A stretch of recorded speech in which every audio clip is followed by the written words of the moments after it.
So the table's a little crowded today. There are 4 computers that I picked up in the last 2 days, or last weekend, I guess I should say. My lovely sister, who needed help with her computer, lives about 2 hours away. So, any sort of trip to help a family member ultimately ends in me searching their local marketplace for computers, which is exactly what I did, and came home with these beauties. The marketplace around her was untapped, I guess is the right word to use. There was a lot of computers that apparently no one had any interest in. But first, I want to go ahead and disassemble these boys. Without further ado, let's tear them to pieces.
So these are all the computers ripped apart, all their pieces all laid out in a semi-organized manner. Generally, most computers that I get end up in this situation, not so laid out and organized, usually kind of in a disorganized pile. I am a professional after all. There's a couple reasons for doing this. One of the main ones is you don't really know how well the computer is put together because you're buying it from an unknown source. You'll find building mistakes, wrong screws, wrong cables, things not plugged in, too much thermal paste, no thermal paste, there's a very long list of things to check for, and instead of trying to reverse engineer, try and figure out what's wrong, it's much easier for me to tear them all apart, rebuild them, and make sure it's all done correctly.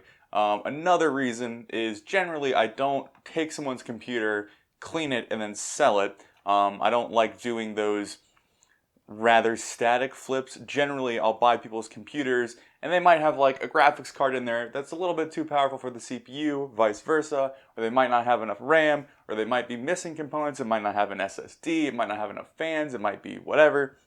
So I usually adjust my builds from the Frankenstein pieces of the computers I buy anyway, and then sell those systems to my specifications. So that's really the main processing for when I buy computers. Again, I'll mention that you want to make sure the computer is working before you tear it all apart. So that way, if you do damage something in the process of tearing it all apart, then you know that it was you and not the computer you received. The main reason I'm kind of showing this side of the business is a lot of people ask me, how I get deals on things, and this is generally the way I get most of my components or most of my steady inventory.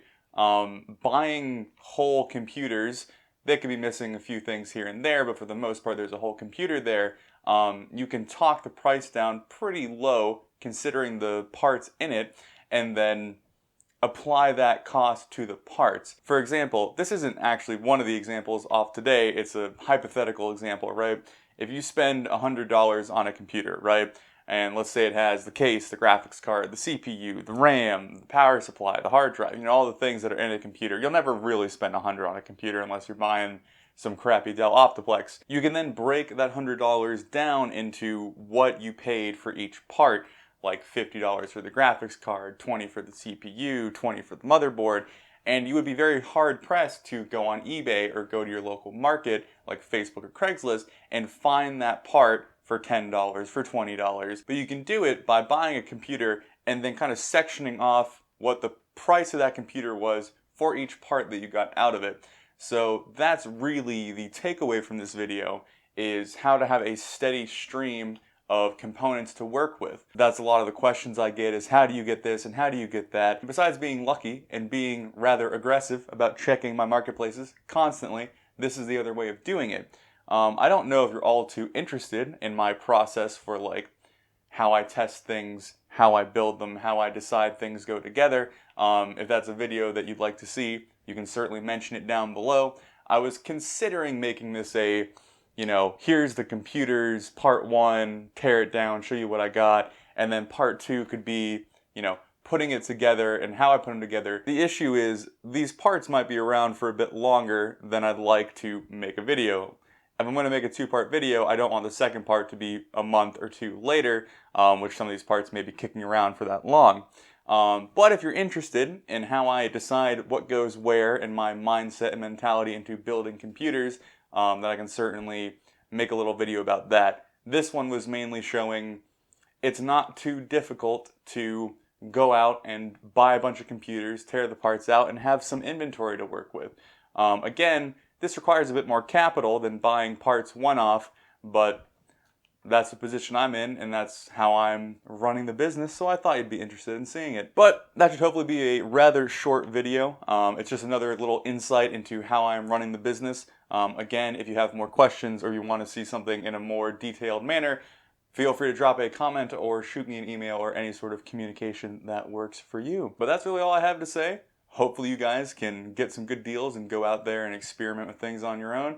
I always find this rather interesting. I love ripping computers apart. It's a little excavation into the history of it and who owned it and why they built it and so on and so forth. Some very nerdy stuff that goes on in my head. If you learned something or enjoy the video, hit that like button. If you think I'm just flexing in all these videos and not providing any information, hit that dislike button. If you want to see more semi-disorganized computer components laid out on a cheap press board table, hit that subscribe button and you can see more of that. But without further ado, guys, I will see you later.